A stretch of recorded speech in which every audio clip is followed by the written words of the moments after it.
Hi there, and welcome back to my channel. Now, if you are a fan of the strange, dark, and mysterious delivered in story format, then you have definitely come to the right place, because that is all we do. And we upload new videos every single day. So, if that sounds like something you would enjoy, please gently pat the like button, hit subscribe, and turn on all notifications so you don't miss a single nightmare. Also, please drop a comment below letting me know exactly where in the world you are listening from and what time it is on your clock right now. I love seeing who's staying up late with us. All right, let's get into today's story. The news stories never crossed the creek at this mountain gap. Deep inside the remote Appalachian mountains of western North Carolina, there is a totally isolated, heavily wooded valley known to locals as Miller's Gap. Running directly through the absolute lowest point of this valley is a wide, slow-moving body of water called Blackwood Creek. To any tourist or out-of-town hiker, this specific section of the creek looks like an absolute paradise. The water flows over a massive, perfectly flat slab of smooth white limestone, making the creek look like a pristine, crystal-clear wading pool. The water is literally only about 8 inches deep all the way across, and during the peak of the summer, you will constantly see off-road vehicles driving right through the water to get to the hiking trails on the other side. But the local search and rescue dive teams absolutely refuse to go anywhere near this specific crossing. Between the years of 1994 and 2012, over 11 people seemingly vanished right into thin air while trying to cross this exact ankle-deep section of the creek. For decades, the locals spread these wild rumors about flash floods washing people away or rogue animal attacks dragging hikers into the deep woods. But the physical evidence hidden inside the state police dispatch logs told a completely different story. The reality of what was actually happening at the bottom of Miller's Gap was completely grounded in natural geology, and honestly, it is so much more terrifying than any urban legend. The terrifying truth about this beautiful mountain crossing didn't officially become public record until the middle of August in 2016. It was a perfectly clear, blisteringly hot Tuesday afternoon when a state forestry worker was driving his truck down the steep gravel switchbacks toward the gap. When he finally reached the bottom of the valley and pulled up to the limestone crossing, he saw a heavy-duty silver SUV parked dead in the exact center of the creek. The water was barely touching the bottom of the rubber tires, but as the worker got closer, he noticed something was incredibly wrong. All 4 doors of the heavy vehicle were left completely wide open. The engine was still quietly idling, and the radio was playing loudly through the speakers. But there was absolutely nobody inside the car, and there was nobody standing on either side of the riverbank. The forestry worker put his heavy waterproof boots on, waded out into the shallow water, and looked inside the cabin. The keys were still in the ignition. There were 2 half-eaten sandwiches sitting right on the center console, and 4 open bottles of soda that were still visibly sweating condensation in the cup holders. In the back seat, there were 2 small backpacks and a pair of children's shoes. It literally looked like a family of 4 had parked their car in the middle of the creek to cool off, stepped out into the ankle-deep water, and then simply evaporated into thin air. The worker immediately ran back to his truck and called the local sheriff's department on his emergency radio. Within 2 hours, the local sheriff had locked down the entire valley and set up a massive mobile command center right on the gravel riverbank. They brought in 30 armed deputies, an elite tracking dog unit, and a state police helicopter equipped with thermal imaging cameras. The detectives initially assumed the family had just wandered off into the dense woods to explore and gotten horribly lost.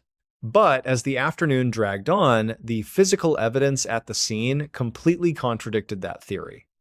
The tracking dogs were brought out to the edge of the water to pick up a scent, but they just paced back and forth, whined, and sat down in the mud. There were absolutely no wet footprints leading away from the creek on either side of the bank. The helicopter flew low over the massive canopy for 3 hours and didn't pick up a single heat signature for 10 miles in any direction. The detectives were totally baffled. You physically cannot drown 4 people in 8 inches of slow-moving water without leaving behind a massive violent struggle. And if they were abducted, whoever took them would have had to drag 4 unwilling people out of a running car, through the water, and into the woods without leaving a single footprint or dropping a single piece of evidence. The lead investigator was standing on the riverbank staring at the empty, running SUV in the middle of the creek when one of the forensic technicians suddenly yelled out. He pointed to the top of the windshield on the silver SUV. Mounted directly behind the rearview mirror was a small, high-definition black plastic dash camera. It was hardwired to the car's battery, and a tiny red light on the side indicated it was still actively recording. The forensic team immediately rushed out into the water, carefully popped the small memory card out of the camera, and brought it straight to a heavy-duty laptop sitting on the hood of a police cruiser. Several detectives crowded around the glowing screen as the technician pulled up the most recent video file. The footage started exactly 1 hour before the forestry worker found the car. It showed the family driving slowly down the gravel mountain road, talking happily about setting up camp. The heavy SUV slowly rolled right into the shallow, crystal-clear water of Blackwood Creek and put the car in park. The audio captured the father telling the kids they could step out for just a minute to cool their feet off. The front-facing camera showed the mother and the 2 children walking around the front bumper of the car, laughing and splashing in the incredibly shallow, perfectly calm water. Then the father walked out in front of the lens to join them. But suddenly, the father accidentally dropped his expensive sunglasses into the water. The camera recorded him bending over to fish them out of the ankle-deep creek. But when his hand touched the limestone riverbed, something absolutely defying all logic happened. The father didn't stand back up. Instead, his entire arm, followed immediately by his shoulder and his head, was violently sucked straight down into the solid white rock. Within 2 seconds, his entire body disappeared completely under the 8-inch surface of the water, leaving absolutely no splash and no ripples. The camera captured the mother screaming in absolute terror and diving into the shallow water to grab him. But the exact second her knees hit the limestone floor, she was also violently yanked straight down into the rock and vanished. The 2 children ran over to help their parents, and one by one, the footage showed them being pulled completely underwater into a creek that was barely deep enough to cover a pair of boots. The group of detectives staring at that laptop screen on the hood of the police cruiser were absolutely speechless. The lead investigator actually had the forensic technician rewind the dashcam footage 4 separate times because his brain literally could not process what he was looking at. It looked like a terrible special effect in a movie. You physically cannot fall through solid rock, but the video clearly showed 4 human beings being violently sucked straight down into a riverbed that was completely visible and only 8 inches deep. Realizing this was no longer a standard missing persons case, the sheriff immediately got on his radio and called in the state's elite subterranean dive and rescue team. Within 3 hours, a massive convoy of heavy-duty utility trucks rolled into the valley. The dive team didn't treat this like a normal drowning. They geared up in heavy, reinforced dry suits, bolted heavy lead weights to their belts, and anchored thick steel tether lines directly to the heavy metal bumpers of their trucks. The lead diver slowly waded out into the shallow, crystal-clear water, walking exactly in the tire tracks of the silver SUV. When he got to the exact spot right in front of the vehicle's bumper, he didn't step forward. Instead, he took a heavy, solid steel probing rod and gently tapped the white limestone floor. It hit solid rock. He moved it 2 inches to the right and tapped again. Solid rock. But when he moved the heavy steel rod just 6 inches forward to the exact spot where the father had reached for his sunglasses, the heavy iron pole was instantly and violently ripped straight out of his thick neoprene gloves. It shot straight down through the crystal clear water and completely vanished. There was absolutely no splash. The surface of the creek remained perfectly flat and perfectly calm. As it turned out, the terrifying reality of Miller's Gap was a perfect, deadly geological trap. The State Geological Survey team brought in heavy sonar equipment and mapped the ground directly beneath the creek, and what they found was absolutely horrifying. That beautiful, perfectly flat slab of white limestone that everyone loved to drive and walk across was essentially just a fragile, razor-thin roof. Directly beneath Blackwood Creek was a massive, violently rushing underground river system that had been carving out a huge subterranean cavern for millions of years.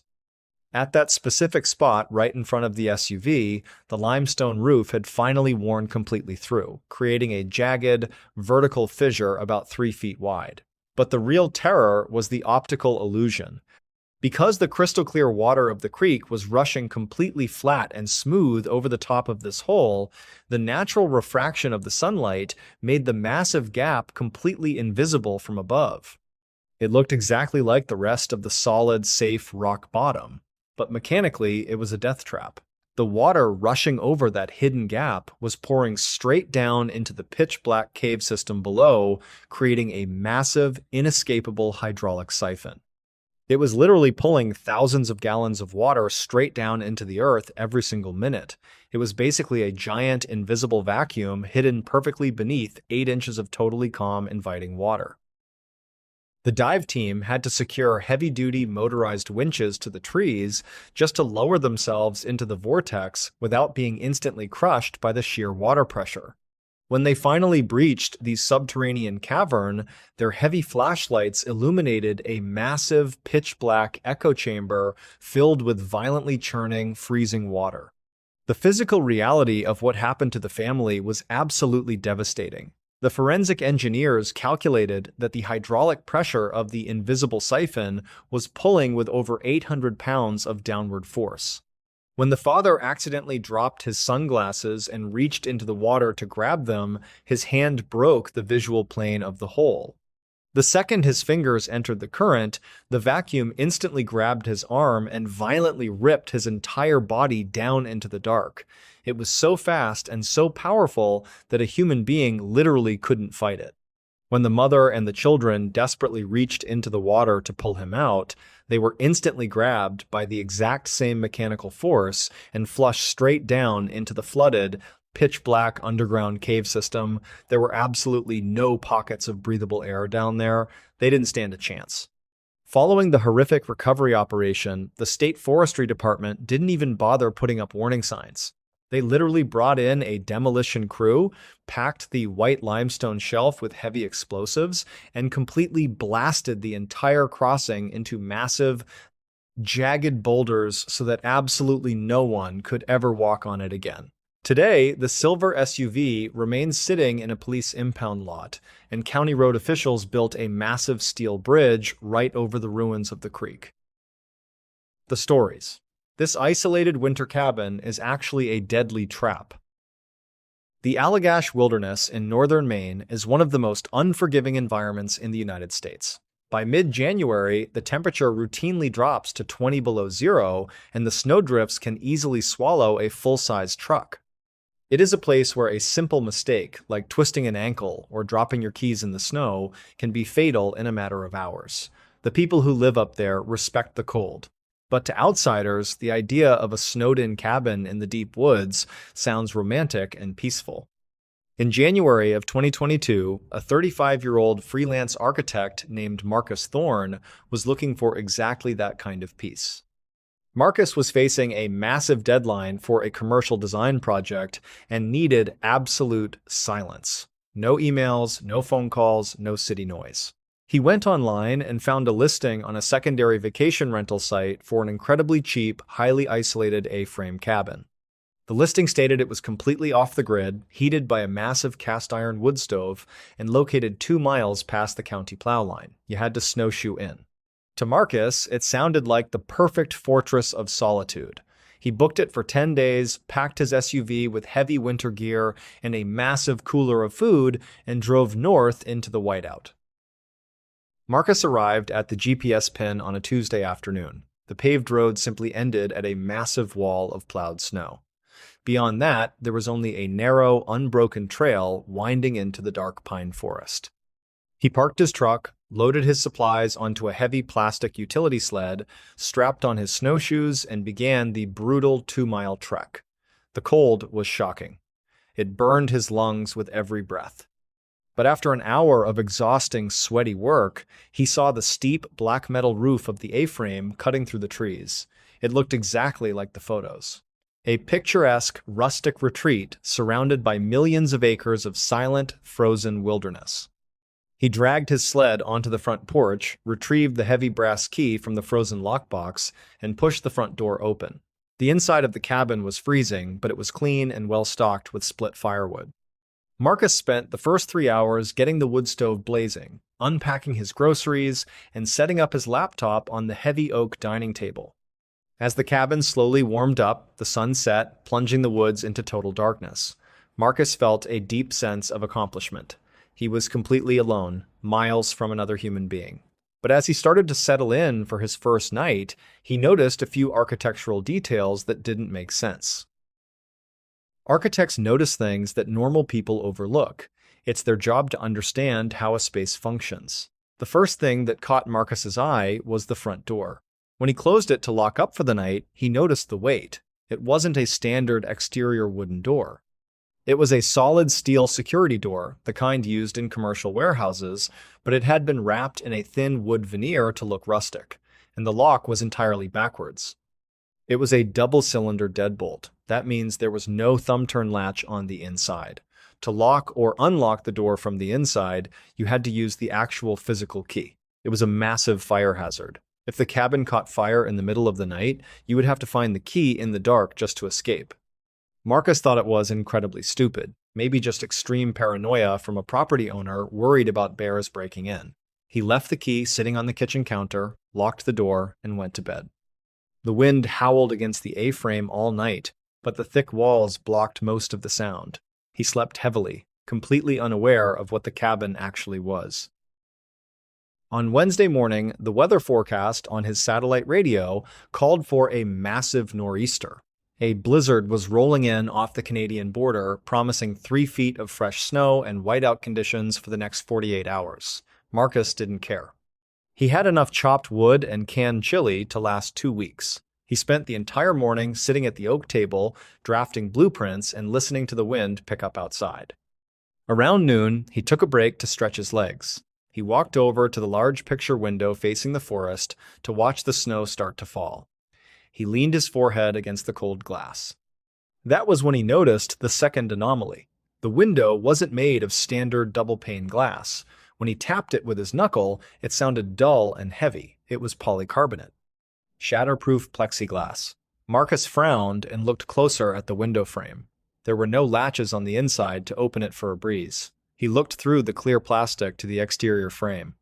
Driven deep into the wood on the outside of the window were heavy, galvanized steel lag bolts. The window had been permanently sealed shut from the outside. You couldn't break it, and you couldn't open it. A cold prickle of unease washed over him. He walked to the kitchen window. Same thing, heavy plexiglass bolted from the outside. He checked the small window in the bathroom. It was identical. The cabin wasn't just weatherproofed, it was fortified. It was designed exactly like a pressure vessel. Marcus tried to rationalize it. Extreme weather requires extreme building methods, right? But the logic felt thin. He walked back to the kitchen and looked at the heavy steel front door and the double-cylinder deadbolt. He realized that if someone had the key on the outside and locked that door, the person on the inside would be trapped in a shatterproof, steel-reinforced box. There was literally no secondary exit. No back door, no sliding glass door. The cabin was a single point of entry, perfectly sealed. Marcus suddenly felt very claustrophobic. He decided he was being paranoid. He just needed to get some fresh air. He grabbed the heavy brass key off the counter, stuck it in the deadbolt, and turned it. The lock clicked open. He pushed the heavy steel door. It opened about 2 inches and then stopped with a hard metallic clunk. Marcus frowned. He pushed harder, putting his shoulder into it. The door wouldn't budge. He opened it the 2 inches allowed and peered through the crack into the freezing wind. His stomach dropped into his boots. On the outside of the door, attached to the exterior frame, was a massive, heavy-duty steel padlock hasp. And hanging through the hasp was a thick, hardened steel padlock. It wasn't there when he arrived. Someone had sneaked up onto the porch while he was working, while the wind was howling, and locked him inside. The 2-inch gap was just enough play in the hasp to let the door rattle, but nowhere near enough to squeeze a hand through to reach the lock. Marcus was sealed inside the cabin. He immediately shoved his arm through the crack, trying to reach the padlock with his bare hand, but the angle was impossible. The freezing wind whipped through the small opening, chilling him instantly. He slammed the door shut and locked the deadbolt, his hands shaking violently. He wasn't alone in the woods. Someone was out there in the blizzard, and they had just locked him in a cage. Marcus ran to the large picture window and stared out into the blinding white snow. The blizzard had fully arrived. Visibility was down to less than 30 feet. He couldn't see the tree line. He couldn't see any footprints on the porch. The heavy snowfall had already erased them. He was trapped in a reinforced box miles from the nearest plowed road, with a predator waiting right outside. He grabbed his satellite radio to try and find an emergency broadcast channel, but the screen was dead. He checked the batteries. They were fresh. Then he looked at the ceiling. In the corner of the room, disguised perfectly as a small black carbon monoxide detector, was a tiny glass lens. It was a wide-angle camera, and the small red light next to it was blinking. Whoever had locked him in wasn't just leaving him to freeze. They were watching him panic. Marcus stared at the blinking red light. The panic hit him like a physical blow, but he forced it down. He was an architect. He designed buildings for a living, which meant he knew exactly how to break them apart. He grabbed the heavy cast-iron fire poker sitting next to the wood stove. He walked straight over to the large picture window, gripped the iron bar with both hands, and swung it like a baseball bat right at the glass. The impact sent a violent, numbing shockwave up his arms, nearly dislocating his shoulders. The iron poker bounced right off. The plexiglass didn't even have a scratch on it.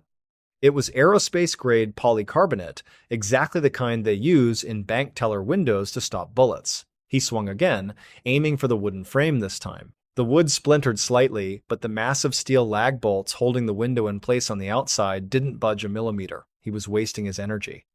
He dropped the poker and started pacing the main room, breathing heavy, trying to think logically. The satellite radio wasn't just dead because of the storm, it was actively jammed. Whoever built this place had installed a localized signal blocker to cut off the outside world. He was standing inside a perfectly designed kill box. He went into the kitchen and started tearing through the drawers, looking for anything he could use as a heavy breaching tool. He found basic cooking utensils, cheap kitchen knives, and cans of soup. There were no hammers, there were no screwdrivers. The owner had completely stripped out any tool that could be used to dismantle the interior. Marcus noticed that the firewood stacked neatly by the stove was already pre-cut into small logs. There was no axe. The psychological terror of the situation really started to sink in. He walked over to the camera, disguised as a carbon monoxide detector on the ceiling.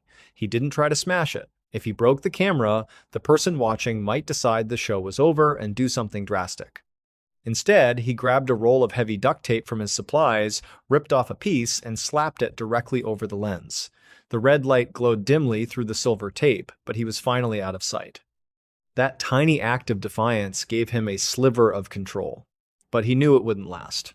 The guy outside wasn't just going to let him sit there in the dark. They had a plan, and Marcus was the main event. Around 8 p.m., the cabin started to get terrifyingly cold. Marcus walked over to the cast-iron wood stove to throw another log on the fading fire. He grabbed the thick metal handle of the stove door and pulled. It was stuck. He pulled harder, bracing his heavy winter boot against the base of the stove for leverage. It wouldn't open. He grabbed his flashlight and shined the beam on the hinges. Someone had driven thick metal wedges into the hinge pins from the outside, likely accessing it through the exterior chimney cleanout door. They had completely locked the firebox shut. That pre-cut wood stacked nearby was just a prop. It was a sick joke. The owner never intended for Marcus to use the stove.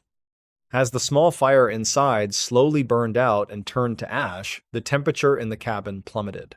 It was 10 degrees outside, and the blizzard was screaming against the walls. Without a heat source, the interior of the A-frame would hit freezing within a few hours.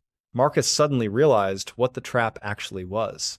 It wasn't a slasher movie scenario. It was an exposure chamber. The guy outside didn't need to come in with a weapon. He just had to wait for the main winter to do the dirty work.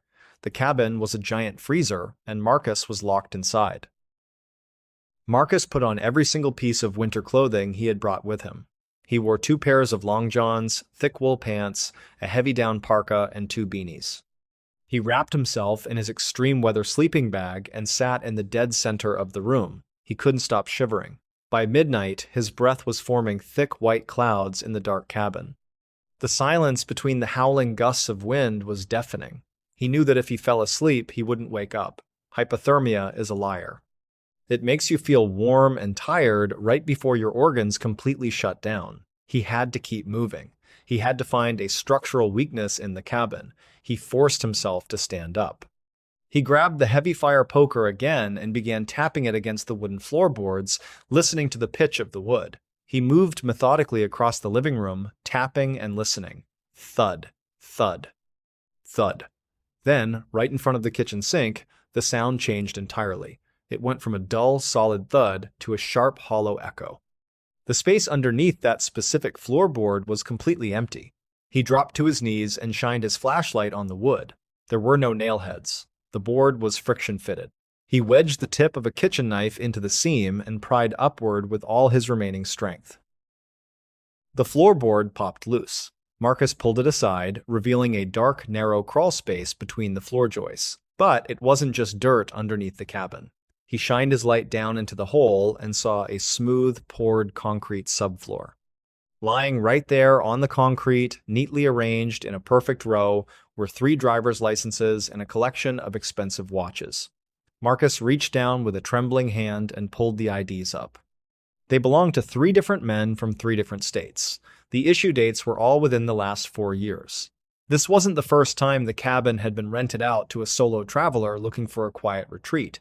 The builder was collecting trophies, and Marcus was sitting directly above a graveyard. The realization sent a massive spike of pure adrenaline through his freezing body. He wasn't going to freeze to death in a box for an audience. He looked at the floor joists. They were thick, heavy timber. But architects know that a floor is only as strong as its weakest connection point. He traced the joist to where it met the exterior wall. There was a small gap where the builder had gotten lazy with the insulation. It wasn't big enough for a man to fit through, but it was a structural vulnerability, and a vulnerability could be exploited. Marcus needed a wedge. He needed something incredibly strong that could force the wooden framing apart. He looked around the freezing cabin and locked eyes on the heavy oak dining table. It was a massive piece of furniture built from solid wood. He flipped the table upside down onto the floor. Without tools, he couldn't unscrew the legs. So he started kicking. He used the heavy rubber heel of his winter boot and stomped violently on the thick wooden table leg right at the joint. After 10 agonizing minutes of kicking, the wood finally splintered, and the heavy oak leg snapped off. He had his wedge. He dragged the heavy piece of wood over to the hole in the floor. He shoved the tapered end of the table leg into the small gap between the floor joist and the exterior wall plate. Then he grabbed the cast iron fire poker. He used it like a sledgehammer, swinging it down onto the flat end of the table leg, driving the oak wedge deep into the seam. He swung with absolutely everything he had, screaming with every single strike to force the cold air out of his lungs. The cabin groaned loudly. The heavy timber began to creak and splinter under the immense, concentrated pressure. Marcus was literally trying to tear the house apart from the inside out. Marcus swung the heavy iron fire poker again and again. His hands were bleeding through his thick winter gloves, the skin tearing from the massive friction and vibration of striking the solid oak. He didn't stop. He couldn't stop. Every time the iron hit the flat end of the table leg, the oak wedge drove a fraction of an inch deeper into the seam between the floor joist and the exterior wall. The cabin groaned like a dying animal. The heavy lag bolts holding the outer siding began to squeal under the immense pressure. Marcus was using the basic principles of leverage and structural failure to combat a reinforced cage. With one final screaming swing, he brought the poker down with everything he had left.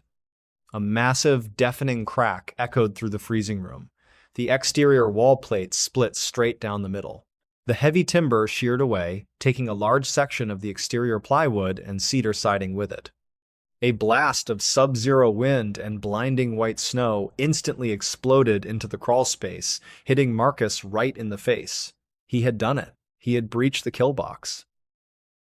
He didn't waste a single second. Marcus shoved his heavy winter sleeping bag through the jagged hole first, then he squeezed his shoulders into the freezing gap. The splintered wood tore through his heavy parka, scraping his ribs, but he pushed through the pain. He tumbled out of the crawl space and landed face first in a 3-foot snowdrift underneath the cabin's elevated deck. The blizzard was absolute chaos. Visibility was 0. The wind was screaming so loudly it sounded like a jet engine. Marcus grabbed his sleeping bag, wrapping it tightly around his torso, and crawled out from under the deck. As he stood up in the waist-deep snow, he looked toward the front porch.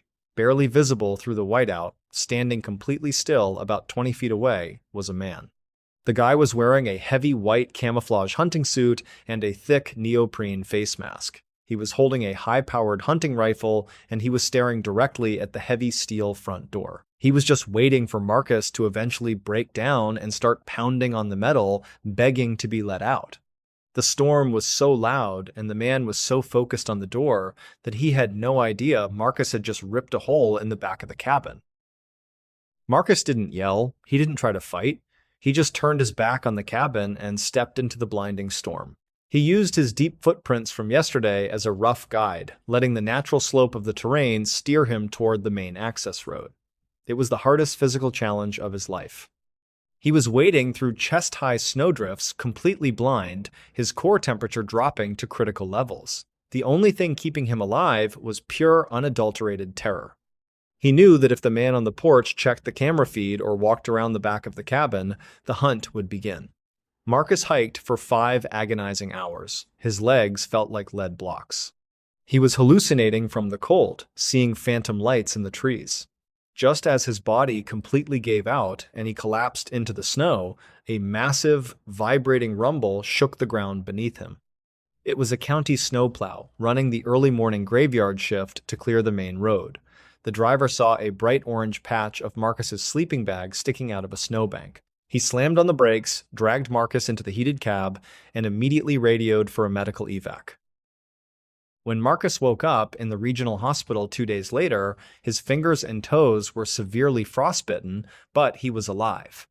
State troopers and a heavily armed tactical unit had already gone up the mountain to raid the A-frame, but they were too late. When they breached the heavy steel door, the cabin was completely empty. The hidden camera was gone, the heavy padlock on the front door was gone, but the hole Marcus had smashed through the floorboards was still there. The police excavated the poured concrete subfloor under the cabin. They didn't just find the IDs Marcus had seen. They found a sophisticated, soundproofed basement vault that wasn't on any county blueprint.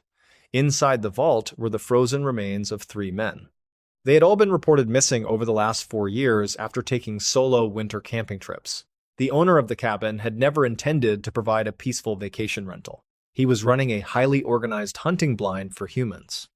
He used the extreme Maine winters to do the actual killing, locking his victims in a freezing, shatterproof box and simply watching them slowly freeze to death on a hidden camera. The property had been purchased through a dummy corporation using stolen identities. The police hit a dead end. They never found the man in the white camouflage. The booking website took down the listing, classifying it as a tragic fraud case. But Marcus Thorne knows the truth. He moved back to the city and refuses to travel anywhere north of the snow line. He lives in a high-rise apartment with massive, easily openable glass windows and standard wooden doors. But the psychological trauma of that cabin never left him. Every time the winter wind howls against his building, he remembers the terrifying clunk of that heavy padlock locking him inside. He remembers the thick, unbreakable plexiglass. And he knows that somewhere out there in the deep, isolated woods, the man in the white camouflage is just building a stronger box. A box with thicker walls, better cameras, and absolutely no weak points in the floor, just waiting for the next person looking for a little peace and quiet off the grid. The stories. No clue at the campsite? Check the cellar. According to the missing persons report filed in October of 2014, the initial search and rescue operation in the Blackwood National Forest was supposed to be a straightforward recovery. Two brothers, Aaron and Thomas, had driven deep into the remote, heavily wooded valley to shoot a wilderness documentary. They ran a small independent production company that specialized in generating highly realistic and cinematic visual content, and they were known for hiking deep into the backcountry with hundreds of pounds of extremely expensive camera gear just to capture the perfect natural lighting. But when they missed their scheduled check-in call on a Thursday evening, their producer, back in the city, immediately contacted the local authorities. By Friday morning, a team of park rangers and local sheriff's deputies had located the brothers' heavy-duty off-road vehicle parked at a remote trailhead. The tracking dogs easily picked up their scent and followed it exactly 4 miles straight into the dense pine forest. The dogs led the search team to a small, flat clearing surrounded by massive, towering trees. And this is where the entire investigation hit a massive, terrifying brick wall. The campsite was completely pristine. It wasn't just undisturbed, it looked like the brothers had simply evaporated into thin air right in the middle of making breakfast.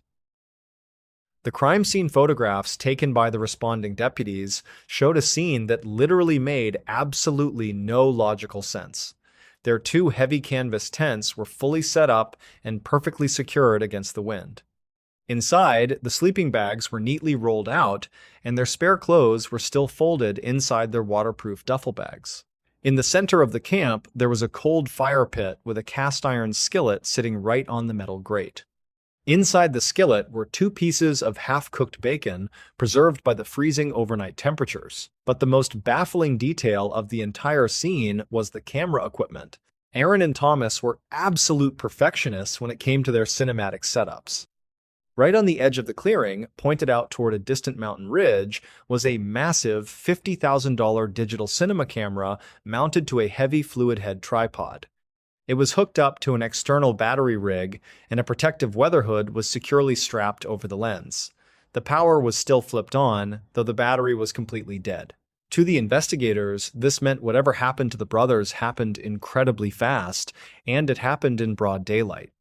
You don't just walk away from 50 grand worth of uninsured camera gear in the middle of a public forest. But as the deputies fanned out and began looking for signs of a struggle, they found absolutely nothing.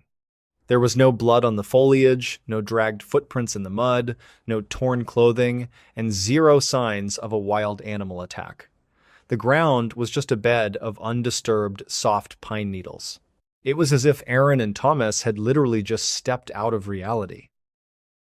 The local sheriff immediately escalated the situation. Over the next 48 hours, a massive grid search was organized. They brought in 50 volunteer searchers on foot, ATVs to run the logging roads, and even a state police helicopter equipped with forward-looking infrared cameras to scan the forest canopy for heat signatures. The conflicting reports started pouring into the dispatch center almost immediately, completely muddying the waters of the investigation. One local hunter called in and swore he saw a strange, rusted pickup truck speeding down the mountain road right around the time the brothers went missing. But another hiker totally contradicted that, claiming they were camping 3 miles away and heard 2 men arguing loudly in the woods just past midnight. The detectives tried to piece together a timeline, but nothing fit. If they were kidnapped, why would the kidnappers leave the incredibly valuable cinematic camera gear just sitting there in plain sight? If they got lost, why didn't the tracking dogs find a trail leading away from the camp? The dogs would just pace around the tents, sniff the cold fire pit, and then sit down completely confused. They couldn't pick up a scent trail leading out of the clearing because, according to their noses, the brothers never actually walked out of the clearing. The lead investigator was totally stumped. He literally had 2 missing men, a perfectly intact campsite, and absolutely 0 physical evidence of foul play. By the 6th day of the search, the weather began to turn. A massive low-pressure system rolled in, bringing freezing rain and heavy winds that threatened to wash away whatever microscopic evidence might still be left out there in the dirt. The search and rescue commander was sitting inside the mobile command center, staring at a giant topographical map of the Blackwood Valley spread across a folding table. He was exhausted and out of ideas. He decided to call in a county archivist to look over the historical land deeds for the area, just to see if there were any old, unmapped logging roads or forgotten hunting blinds near the campsite coordinates. The archivist brought in a massive, crumbling, hand-drawn property map from 1912. When they laid the old, transparent map directly over the modern topographical grid, the search commander felt all the blood rush out of his face. The pristine campsite where Aaron and Thomas had pitched their tents wasn't just a random clearing in the woods. According to the map from 1912, that exact coordinate used to be the site of a massive 19th century pioneer homestead that had burned to the ground over 100 years ago. And right on the edge of where the main house used to be, marked by a tiny faded ink symbol, was a deep subterranean root cellar built out of heavy stone and thick oak. The commander immediately grabbed his radio. He realized the tracking dogs couldn't find a scent trail leading away from the camp because the brothers didn't go into the woods. They went straight down. The search and rescue commander immediately ordered a tactical unit back to the exact coordinates of the campsite. The massive low-pressure storm was just starting to dump freezing rain on the Blackwood Valley, so they had to move incredibly fast. When the team arrived back at the pristine clearing, they completely ignored the tents and the expensive camera gear. Instead, they formed a tight grid line and started kicking away the thick layers of dead pine needles and rotting leaves just a few yards from the edge of the camp.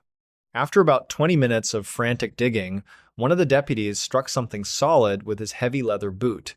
It wasn't a rock. It was a massive, rusted iron ring attached to a thick slab of rotting oak wood.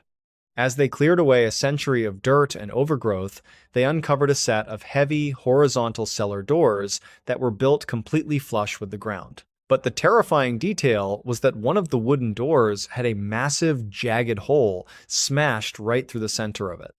The wood was so incredibly old and rotten from decades of rain that it had essentially turned into a fragile paper shell covered in dirt. The deputies grabbed their heavy-duty tactical flashlights, pried the remaining wood apart with a crowbar, and shined their beams straight down into the pitch-black void. And that is exactly when the entire baffling mystery came to a horrifying, tragic end.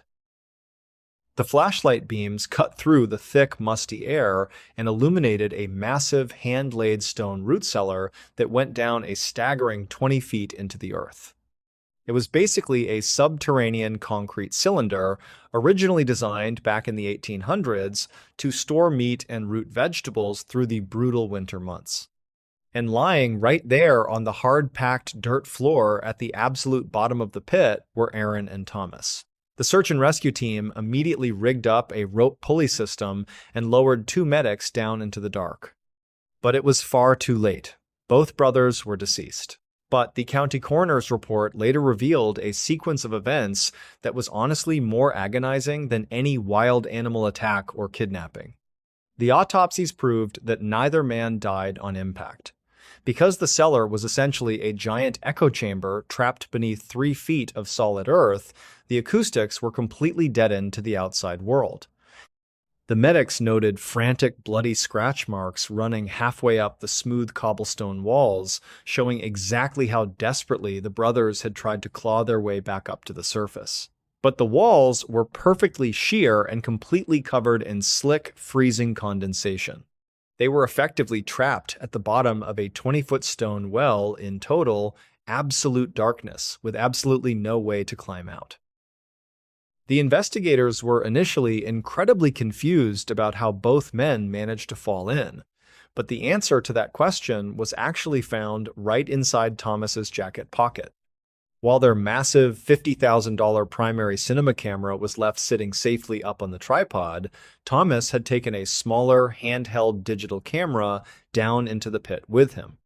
When the forensic tech analysts back at the precinct extracted the heavily damaged memory card and pulled up the final video file, the footage showed exactly what happened. The video started on a Thursday afternoon, in broad daylight. The footage showed Thomas walking around the perimeter of the camp, just looking for interesting textures and B-roll shots to add to their wilderness documentary. You can hear the crunch of pine needles under his boots. Suddenly, the camera violently jolts, the audio captures a loud, sickening crack of splintering wood, and the frame drops into total darkness. Thomas had simply taken a step backward to frame up a cinematic shot and accidentally put his full body weight right onto the hidden, rotted roof of the cellar. The century-old oak instantly gave way, and he plummeted 20 feet down, shattering both of his ankles on the hard dirt floor. But the audio from that recovered video file captured the true nightmare of the situation, because the camera kept recording in the pitch black for another 45 minutes. On the recording, you can hear Thomas screaming in absolute agony from the bottom of the pit. Just a few minutes later, you hear his brother Aaron shouting from the surface, frantically asking where he is. The footage records Aaron completely panicking when he looks down the hole and sees his brother severely injured in the dark. But instead of running back to their heavy-duty vehicle to get a rope or call for help on the satellite phone, Aaron made a catastrophic split-second human error. The audio captures the sound of Aaron trying to climb down the slippery, rotting stone wall to help his brother. But the old cobblestones were completely unstable. A massive chunk of the wall immediately gave way under Aaron's hands, and he fell straight down, landing violently on his back. The medical examiner confirmed that the fall completely severed his spinal cord, paralyzing him instantly. The audio eventually cuts out when the camera battery dies, leaving the two men trapped in the freezing dark. The absolute most terrifying realization for the investigators was the timeline. Based on the coroner's core temperature readings, Aaron and Thomas were both still alive at the bottom of that cellar on Friday morning. That means when the heavily armed search teams and the tracking dogs were walking around their perfectly pristine campsite right above them, blowing whistles and shouting their names, the brothers were lying just 20 feet below the dirt, completely unable to scream loud enough to be heard through the thick earth. Today, the Park Service has filled the cellar with solid concrete, leaving absolutely no trace that the deadly trap ever existed. The stories. This hiker realized the figure on the ridge was watching. The Great Smoky Mountains National Park gets over 12 million visitors a year. Most of those people never leave the paved roads. They pull their cars over at the scenic overlooks, take a few pictures of the blue mist hanging over the valleys, and drive back to their hotels. But if you step off the asphalt and hike just 5 miles deep into the backcountry, the crowds disappear completely. If you go 15 miles deep off the maintained trails and into the old-growth hardwood forests near the North Carolina border, you enter a totally different world. The canopy is so thick that the ground stays damp year-round. There is no cell service, there are no rangers, it is just hundreds of thousands of acres of steep, unbroken wilderness. In late September of 2022, a 28-year-old amateur wildlife photographer named Mark Davies decided to spend a week in this exact area. Mark was tough. He was an experienced off-trail navigator who preferred to bushwhack his own routes rather than follow the crowded tourist paths. His goal for this trip was to photograph a specific, rarely seen black bear den located on a high-elevation ridge known as Thunderhead Mountain. He packed a week's worth of food, a heavy-duty canvas tent, and 15 pounds of camera gear, including a massive 600mm telephoto lens. He parked his Jeep at a remote logging gate on a Monday morning and walked into the trees. He planned to be totally alone. The first 2 days of the hike were grueling but uneventful. Mark pushed his way through dense thickets of mountain laurel and scrambled up steep, muddy ravines. By Wednesday afternoon, he had reached a high, exposed saddle between two peaks. It was a perfect vantage point. He set up his camp just below the tree line to block the wind, and then he climbed back up to the exposed rock to glass the surrounding mountains. He set his camera up on a heavy carbon fiber tripod and attached the 600mm lens. He started scanning the ridgeline directly across the valley from him.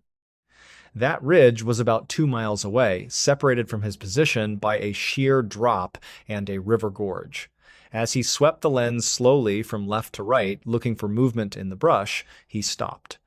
Something didn't fit the natural geometry of the rocks and the pine trees. It was a shape. It was standing perfectly still on the very edge of the opposite cliff. Mark dialed in the focus ring on his lens. The blurry shape sharpened into the clear silhouette of a person. It was a man, standing right on the precipice, looking out over the valley. Mark didn't panic. Finding another hiker in the backcountry is rare, but it isn't impossible. He assumed it was just another extreme backpacker enjoying the view. The man was too far away to make out any facial features, even with the massive lens. He was wearing dark, earth-toned clothing that blended in perfectly with the shadows of the rocks. Mark took his eye off the viewfinder, waved his arms above his head, and yelled out a greeting. The sound echoed off the canyon walls and faded into nothing.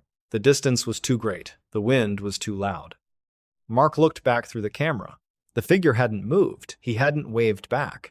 He was just standing there, absolutely motionless, facing Mark's direction. Mark watched him for another 10 minutes. The guy didn't adjust his backpack. He didn't shift his weight. He just stood there like a statue. Eventually, the sun started to drop behind the mountains and the light faded. Mark packed up his tripod and headed back down to his tent. He felt a little uneasy, but he chalked it up to the isolation. When you are totally alone in the woods for days, your brain starts to play tricks on you. You start assigning malicious intent to completely normal things. The next morning, Mark woke up early. He wanted to push higher up the mountain to find the bear den. He broke camp, packed his gear, and started climbing. He hiked hard for 4 hours, navigating a brutal stretch of deadfall timber. Around noon, he broke through the trees onto another exposed rock outcropping. This one was significantly higher than his camp the night before. He sat down, drank some water, and pulled his binoculars out of his chest harness just to check the landscape. He scanned the new ridgeline across the valley. His stomach completely dropped. The figure was there. It was the same guy in the same dark clothing, but he wasn't on the ridge from yesterday. He had moved. And he had moved in the exact same direction and at the exact same elevation as Mark. Whoever this was, he was mirroring Mark's route, just staying one mountain over. Mark put the binoculars down. A cold sweat broke out on the back of his neck. To get from that first ridge to this new one, the guy would have had to hike down into the gorge, cross the river in the dark, and climb straight up a rock face. It was an incredibly dangerous route. No casual hiker would do that just to match the pace of someone miles away. Mark immediately unclipped his camera from his bag and mounted the big telephoto lens. He needed to see exactly what this guy was doing. He laid down flat on the rock to lower his profile, rested the lens on his backpack to keep it steady, and found the figure in the viewfinder. He zoomed in all the way. The optical glass pulled the image in tight, cutting through the 2 miles of empty air. Mark's breath hitched in his throat. The guy wasn't wearing a backpack. He had no camping gear. He was wearing a tactical chest rig over a dark green hunting jacket. But that wasn't the terrifying part. The terrifying part was what the man was holding. He had his arms raised to his face. He was holding a high-powered spotting scope, and it was pointed directly at Mark. The guy wasn't looking at the scenery. He was looking straight down the barrel of Mark's camera lens. They were staring directly at each other across the void. Mark froze. Every survival instinct in his body was screaming at him to run. But he knew that if he ran blindly into the woods, he would be giving up his vantage point. He forced his hands to stop shaking. He pushed the shutter button on his camera, snapping 3 rapid-fire photos of the man. The mechanical click of the shutter sounded deafening in the quiet air. As soon as the photos were taken, the figure on the ridge lowered the spotting scope. He didn't wave, he didn't turn around. He simply took 1 step backward, slipping into the dark tree line behind him, and vanished. Mark was completely exposed on the rock. He realized, with sickening clarity, that he wasn't dealing with a curious hiker. He was dealing with a scout. Deep in the Appalachian backcountry, there are massive multi-million-dollar illegal operations. Some are growing narcotics. Some are poaching wild ginseng, which can sell for thousands of dollars a pound on the black market. These syndicates don't put up no trespassing signs. They use armed scouts to monitor the high ground. If a hiker wanders too close to a crop, the scouts don't call the police. They handle it themselves.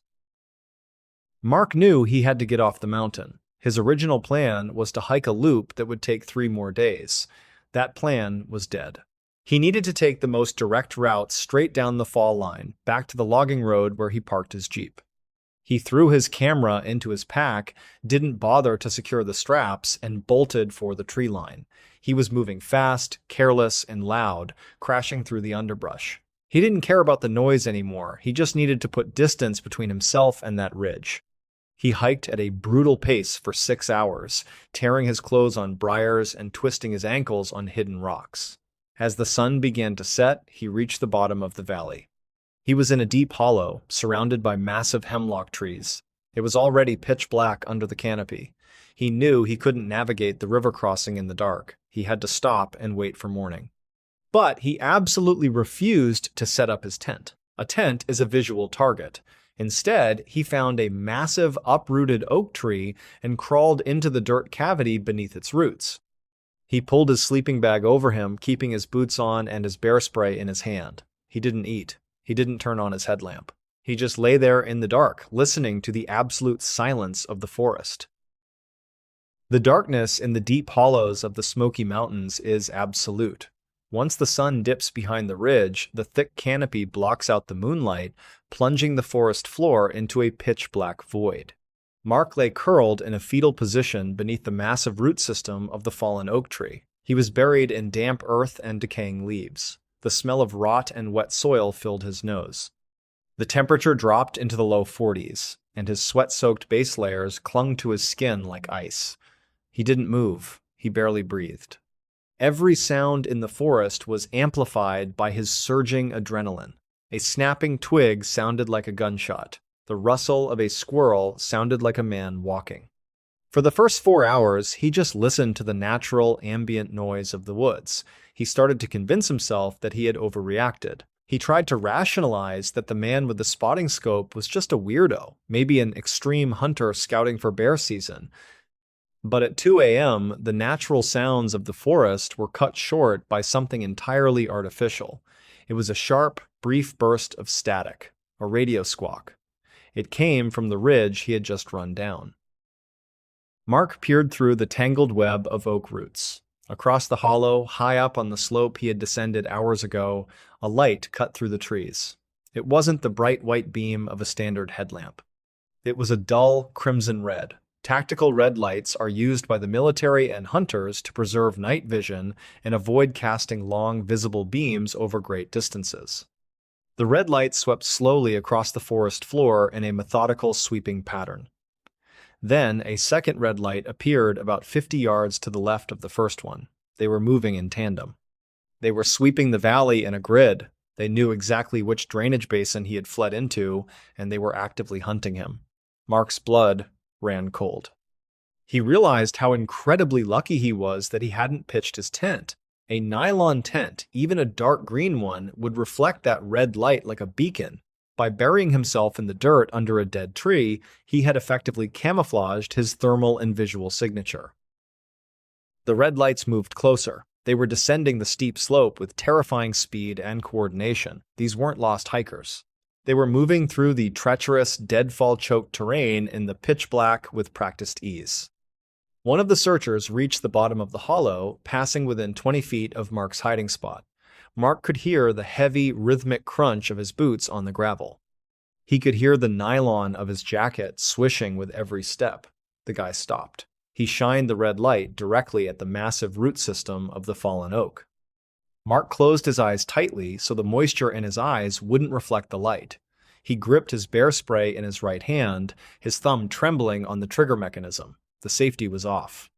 If the man took 2 more steps and looked down into the dirt cavity, Mark would have to blind him and run blindly into the dark. The searcher stood there for a full minute. The silence was agonizing. Then a radio clicked on the man's shoulder. A low, gruff voice crackled through the speaker. "Nothing in the bowl. Push toward the river crossing." The man turned off his red light and continued walking toward the sound of the rushing water. The footsteps faded into the night. Mark stayed frozen in the dirt until the first gray light of dawn filtered through the canopy. His muscles were violently cramped, and his joints were stiff from the freezing dampness. He crawled out of the hole, looking like a corpse rising from a shallow grave. He was covered in mud and leaf litter. He didn't stop to eat. He didn't even take a sip of water. He just started moving toward the sound of the river. The little river crossing in that specific sector is dangerous under normal conditions. After the recent autumn rains, it was a raging torrent of white water. But he had to cross it. The gravel logging road and his jeep were on the other side. Mark stepped into the freezing water. The current immediately slammed into his thighs, trying to sweep his legs out from under him. He used a heavy pine branch as a third point of contact, inching his way across the slick, algae-covered river rocks. The water rose to his waist, numbing his lower body instantly. Halfway across, his boot slipped on a submerged boulder. He went under.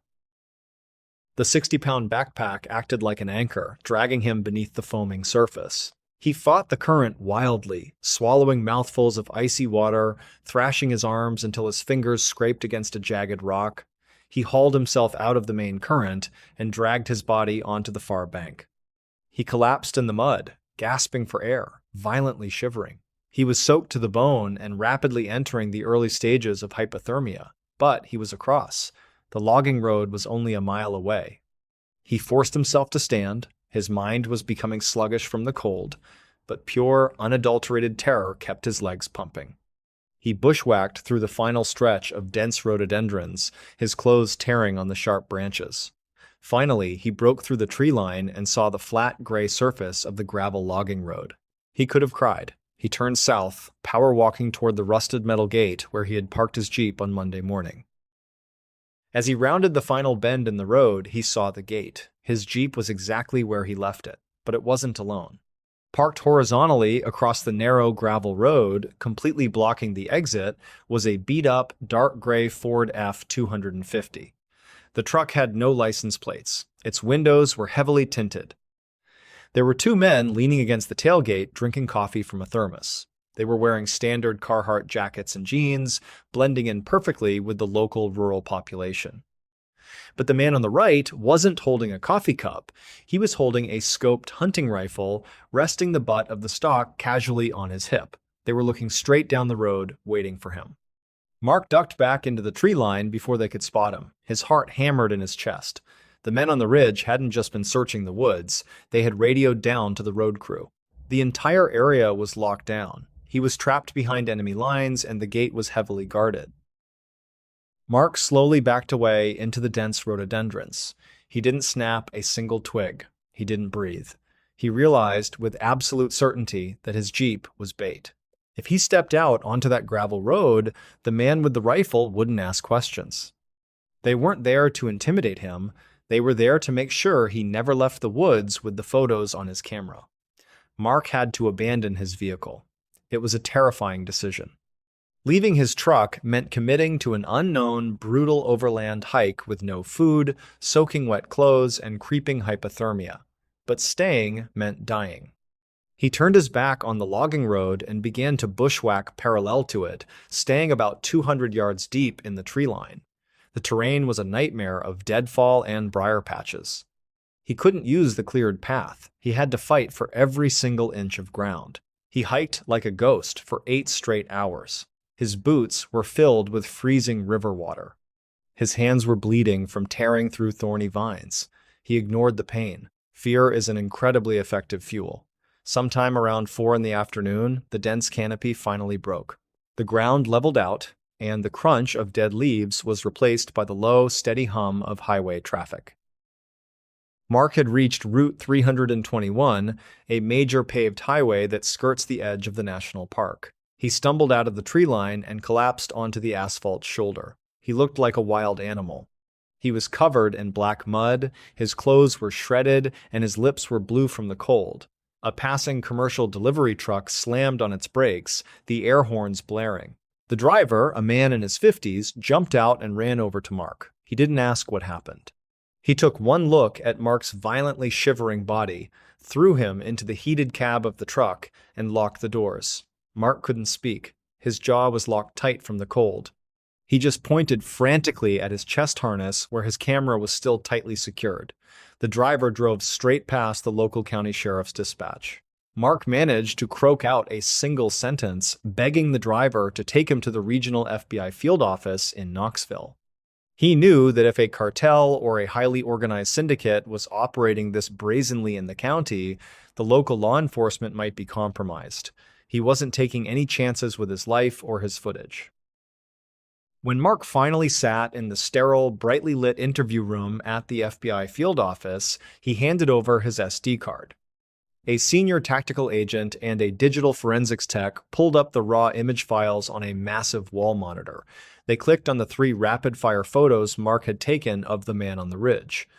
The tech zoomed in on the high-resolution image, enhancing the contrast to cut through the atmospheric haze. The details were chilling. The man wasn't a local poacher or a backwoods drug runner. The tactical chest rig he was wearing was high-end, unmarked, and loaded with specific radio equipment used by private military contractors. But the most terrifying detail wasn't the man himself. It was the background. Slightly out of focus, buried deep in the tree line behind the man, the massive telephoto lens had captured something else. It was a massive expanse of camouflage netting perfectly matched to the autumn colors of the canopy.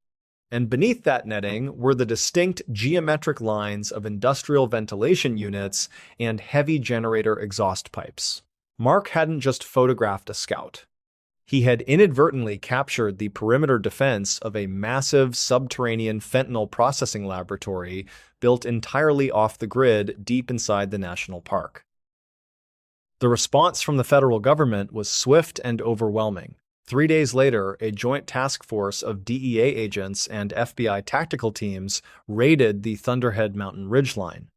They utilized silent, high-altitude surveillance drones and inserted via heavily armed helicopters at dawn, but the camp was completely abandoned. The syndicate had a highly effective early warning system. When their road crew reported that Mark never showed up at his Jeep, they knew the perimeter was blown. They packed up the most sensitive equipment, destroyed the rest, and vanished into the million-acre wilderness. When the FBI reached the logging gate, they found Mark's Jeep. It had been driven into a deep ravine and burned completely down to the steel frame. The heat of the fire had melted the engine block. The authorities spent weeks dismantling the remaining infrastructure under the camouflage netting. It was a multi-million-dollar operation capable of producing enough synthetic narcotics to supply the entire eastern seaboard. And it had been operating flawlessly, shielded by the sheer isolation of the Appalachian backcountry. Mark Davies never got his Jeep back. He never returned to the Great Smoky Mountains. He sold his massive telephoto lens and moved to a flat, highly populated coastal city in Florida where the tree line never gets taller than a palm tree. He refuses to hike, he refuses to camp. The FBI officially closed his case, but they placed a permanent security flag on his identity.